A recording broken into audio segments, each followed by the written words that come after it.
ਸਤਿ ਸ਼੍ਰੀ ਅਕਾਲ ਸਾਰੇ ਦੋਸਤਾਂ ਦਾ ਸਵਾਗਤ ਹੈ। ਇਸ ਵੀਡੀਓ ਦੇ ਵਿੱਚ ਅੱਜ ਤੁਹਾਨੂੰ ਦੱਸਾਂਗੇ ਕਿ ਕੈਨੇਡਾ ਦੇ ਵਿੱਚ ਕਿੱਦਾਂ ਤੁਸੀਂ ਬਿਨਾਂ ਆਇਲਸ ਦੇ ਫਾਈਲ ਲਗਾ ਸਕਦੇ ਹੋ। ਪ੍ਰੂਫ ਹੈ ਸਾਡੇ ਸਾਰਿਆਂ ਦੇ ਸਾਹਮਣੇ। ਕੈਨੇਡੀਅਨ ਗਵਰਨਮੈਂਟ ਦੀ ਵੈਬਸਾਈਟ ਆਪਾਂ ਖੋਲ੍ਹ ਕੇ ਬੈਠੇ ਹਾਂ canada.ca। ਤੁਸੀਂ ਵੀ ਇਹ ਵੈਬਸਾਈਟ ਖੋਲ੍ਹਣੀ ਹੈ canada.ca।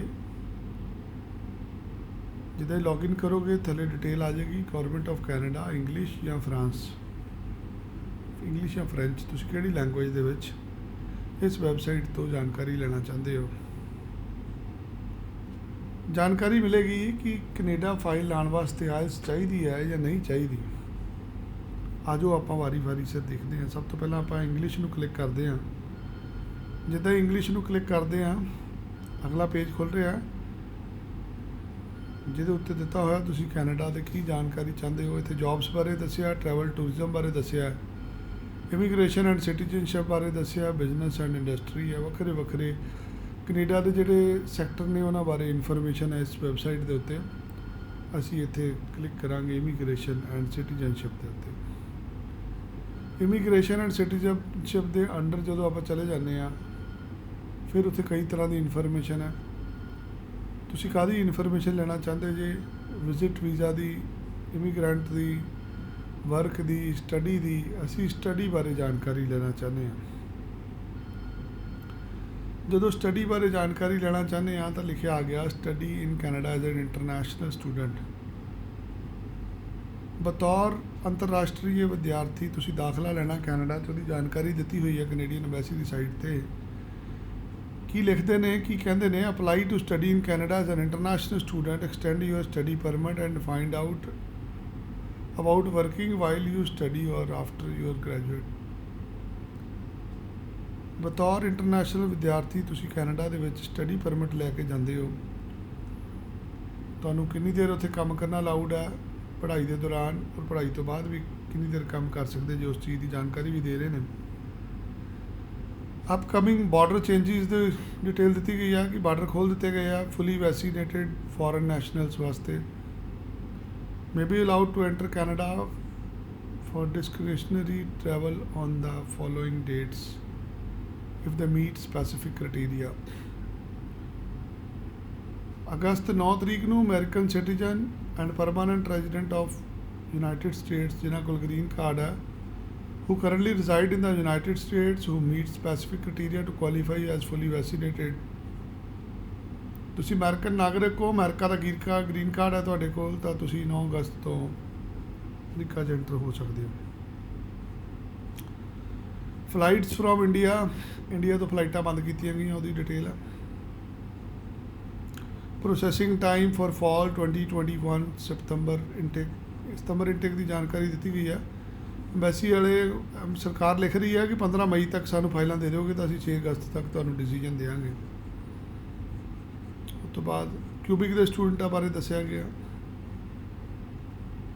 ਪ੍ਰਿਪੇਅਰਿੰਗ ਟੂ ਅਪਲਾਈ, ਜਿਹੜੀ ਚੀਜ਼ ਆਪਾਂ ਲੱਭ ਰਹੇ ਸੀਗੇ। Applying to school in Canada as international student, scholarship for international student, applying for study permit, get study permit. ਜੇਕਰ ਤੁਸੀਂ ਕੈਨੇਡਾ 'ਚ ਪੜ੍ਹਨ ਲਈ ਜਾਣਾ ਤਾਂ ਤੁਹਾਨੂੰ ਸਟੱਡੀ ਪਰਮਿਟ ਲੈਣਾ ਪੈਣਾ। ਆਪਾਂ ਸਟੱਡੀ ਪਰਮਿਟ 'ਤੇ ਕਲਿੱਕ ਕਰ ਲਿਆ। Study permit about the process who can apply, get the right documents, how to apply. ਫਿਰ ਕਹਿ ਰਹੇ ਨੇ 15 ਮਈ ਤੱਕ ਫਾਈਲਾਂ ਦੇ ਦਿਓ, 6 ਅਗਸਤ ਤੱਕ ਵੀਜ਼ਾ ਦੇ ਦਿਆਂਗੇ। What is study permit? Study permit ਕੀ ਹੁੰਦਾ? ਇੱਕ ਡਾਕੂਮੈਂਟ ਹੁੰਦਾ ਜੋ ਕਿ ਫੋਰਨ ਨੈਸ਼ਨਲ ਨੂੰ ਇਸ਼ੂ ਕੀਤਾ ਜਾਂਦਾ, ਜਿਹਦੇ 'ਚ ਤੁਸੀਂ ਇੱਕ ਕਾਲਜ 'ਚ ਦਾਖਲਾ ਲੈਂਦੇ ਹੋ ਜਿਹਦੇ ਕੋਲ DLI ਹੁੰਦਾ। ਤੁਸੀਂ ਕਿਸੇ DLI ਵਾਲੇ ਕਾਲਜ 'ਚ ਦਾਖਲਾ ਲੈਂਦੇ ਹੋ ਪੜ੍ਹਨ ਵਾਸਤੇ ਤਾਂ ਤੁਹਾਨੂੰ ਸਟੱਡੀ ਪਰਮਿਟ ਇਸ਼ੂ ਹੁੰਦਾ। 2 ਤਰ੍ਹਾਂ ਦੇ ਸਟੱਡੀ ਪਰਮਿਟ ਹੈ। ਇੱਕ ਨਾਰਮਲ ਸਟੱਡੀ ਪਰਮਿਟ ਹੈ ਜਿਹਨੂੰ ਜਨਰਲ ਕਿਹਾ ਜਾਂਦਾ, ਇੱਕ ਆ ਸਟੂਡੈਂਟ ਡਾਇਰੈਕਟ ਸਟਰੀਮ ਹੈ SDS ਜਿਹਨੂੰ ਕਹਿੰਦੇ ਆ। ਆਪਾਂ SDS ਨੂੰ ਨਹੀਂ ਛੇੜਨਾ ਕਿਉਂਕਿ ਇਹਦੇ 'ਚ 6 ਬੈਂਡ ਈਚ ਚਾਹੀਦੇ ਆ। How long can you stay in Canada with study permit? A study permit usually valid for the length of your study plus an extra 90 days. The 90 days let you prepare to leave Canada or apply to extend your stay. Study permit ਜਿੰਨੀ ਦੇਰ ਤੱਕ ਤੁਹਾਡੀ ਪੜ੍ਹਾਈ ਹੈ 90 ਦਿਨ ਵੱਧ ਦਾ ਦਿੱਤਾ ਜਾਂਦਾ ਤਾਂ ਜੋ ਉਹਨਾਂ 90 ਦਿਨਾਂ ਦੇ ਵਿੱਚ ਤੁਸੀਂ ਆਪ ਦਾ ਐਕਸਟੈਂਸ਼ਨ ਲੈ ਲਓ ਜਾਂ ਤੁਸੀਂ ਫਰਦਰ ਕਿਸੇ ਕੋਰਸ ਵਾਸਤੇ ਅਪਲਾਈ ਕਰ ਲਓ। ਪੜ੍ਹਾਈ ਖਤਮ ਹੋ ਜਾਂਦੀ ਉਸ ਤੋਂ ਬਾਅਦ ਤੁਹਾਨੂੰ ਵਰਕ ਪਰਮਿਟ ਮਿਲ ਜਾਂਦਾ। ਅੱਗੇ ਦਿੱਤਾ ਹੂ ਕੈਨ ਅਪਲਾਈ, ਕੌਣ ਅਪਲਾਈ ਕਰ ਸਕਦਾ। ਐਲੀਜੀਬਿਲਟੀ ਰਿਕੁਆਇਰਮੈਂਟ ਚੰਗੀ ਤਰ੍ਹਾਂ ਦੇਖਣਾ। ਮੈਂ ਵਿਦਆਊਟ ਆਇਲਸ ਦੀਆਂ ਤੁਹਾਨੂੰ ਸ਼ਰਤਾਂ ਦਿਖਾਉਣ ਲੱਗਾ ਕਿ ਕਿੱਥੇ ਲਿਖਿਆ ਕਿ ਤੁਸੀਂ ਬਿਨਾਂ ਆਇਲਸ ਦੇ ਅਪਲਾਈ ਕਰ ਸਕਦੇ ਜੇ। Eligibility requirement, you can study in Canada if you are enrolled in DLI। ਤੁਸੀਂ ਕੈਨੇਡਾ 'ਚ ਪੜ੍ਹਾਈ ਤੌਰ 'ਤੇ ਸਟੱਡੀ ਪਰਮਿਟ ਅਪਲਾਈ ਕਰ ਸਕਦੇ ਹੋ ਜੇ ਤੁਹਾਨੂੰ ਕਿਸੇ DLI ਤੋਂ ਦਾਖਲਾ ਮਿਲਿਆ ਹੋਇਆ। ਤੁਸੀਂ ਇਨਰੋਲਡ ਹੈਗੇ ਹੋ ਕਿਸੇ DLI ਇੰਸਟੀਟਿਊਸ਼ਨ ਦੇ ਵਿੱਚ, ਪਹਿਲੀ ਸ਼ਰਤ ਰੱਖੀ ਗਈ ਹੈ। ਦੂਜੀ ਸ਼ਰਤ, prove you have enough money to pay for your tuition fees. ਸਬੂਤ ਦੇਣਾ ਪੈਣਾ ਫਾਈਲ ਦੇ ਵਿੱਚ ਕਿ ਤੁਹਾਡੇ ਕੋਲ have enough money to pay of your tuition fees, living expense, return transport fare. 3 ਚੀਜ਼ਾਂ ਦਾ ਪ੍ਰੂਫ ਦੇਣਾ ਪੈਣਾ ਕਿ ਤੁਹਾਡੀ ਪੜ੍ਹਾਈ ਦੀ ਫੀਸ ਤੁਹਾਡੇ ਕੋਲ ਹੈਗੀ ਹੈ,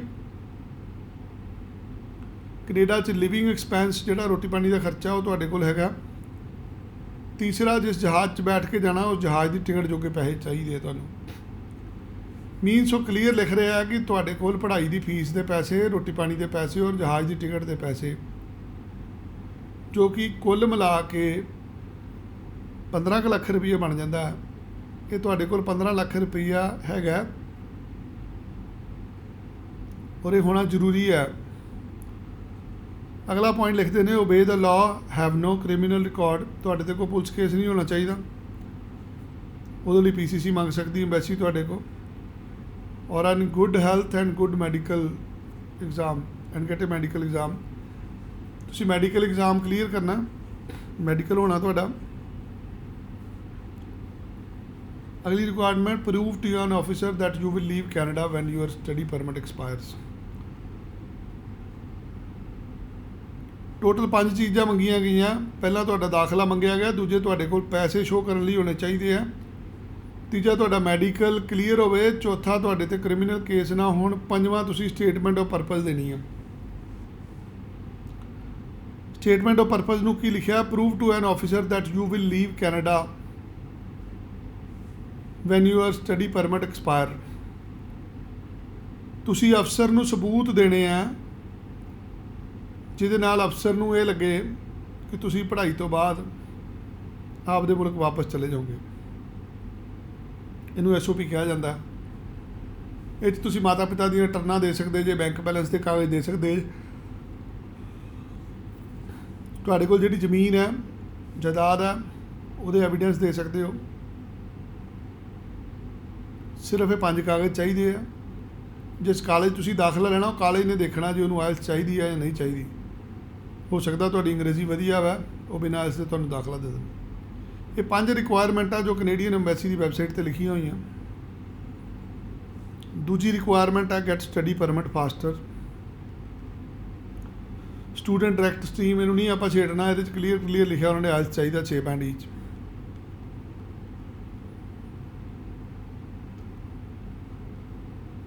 ਚਲੋ ਆ ਲਓ, ਮੁੱਕ ਗਿਆ ਕੰਮ ਹੁਣ।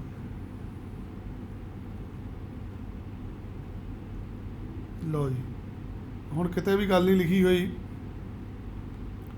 ਕਿ ਆਇਲਸ ਚਾਹੀਦਾ। ਇਹਨਾਂ 5 ਸ਼ਰਤਾਂ ਦੀ ਗੱਲ ਹੋਈ ਹੈ। ਇਹ 5 ਸ਼ਰਤਾਂ ਤੁਸੀਂ ਪੂਰੀਆਂ ਕਰ ਦੇਣੀਆਂ ਅਤੇ ਵੀਜ਼ਾ ਤੁਹਾਡਾ ਪ੍ਰੋਸੈਸ ਹੋ ਜਾਣਾ। ਅੰਬੈਸੀ ਵੱਲੋਂ ਆਇਲਸ ਦੀ ਰਿਕੁਆਇਰਮੈਂਟ ਨਹੀਂ ਹੈਗੀ। ਆਇਲਸ ਦੀ ਰਿਕੁਆਇਰਮੈਂਟ ਕਾਲਜ ਵੱਲੋਂ ਹੈ। ਕਾਲਜ ਤੁਹਾਡਾ ਟੈਸਟ ਲੈ ਲਵੇ, ਕਾਲਜ ਆਇਲਸ ਦਾ ਸਰਟੀਫਿਕੇਟ ਲੈ ਲਵੇ, ਉਹ ਇੰਗਲਿਸ਼ ਮੀਡੀਅਮ ਦੇਖ ਕੇ ਅਪਲਾਈ ਕਰਦੇ। Get the right documents. Ki document ਚਾਹੀਦੇ ਆ, ਪ੍ਰੂਫ ਆਫ ਐਕਸੈਪਟੈਂਸ, ਦਾਖਲੇ ਦਾ ਪ੍ਰੂਫ ਚਾਹੀਦਾ, ਪ੍ਰੂਫ ਆਫ ਆਈਡੈਂਟੀਟੀ, ਪਾਸਪੋਰਟ ਚਾਹੀਦਾ, proof of financial support, bank statement ਚਾਹੀਦੀ ਹੈ, ਨਾਲ ਇਨਕਮ ਟੈਕਸ ਦੀਆਂ ਰਿਟਰਨਾਂ ਚਾਹੀਦੀਆਂ, ਇਹ letter of explanation, statement of purpose ਚਾਹੀਦੀ ਹੈ, CAQ ਸਰਟੀਫਿਕੇਟ जे क्यूबिक च अप्लाई कर रहे हो फिर CAQ सर्टिफिकेट देना। कस्टोडियनशिप फार्म जे 18 साल तो थले हो फिर कस्टोडियनशिप फार्म साइन कराना, या अदर डॉकूमेंट अपनी मर्जी ना कोई देना चाहते हो दे सकते हो। इत्थे किसी भी तरह के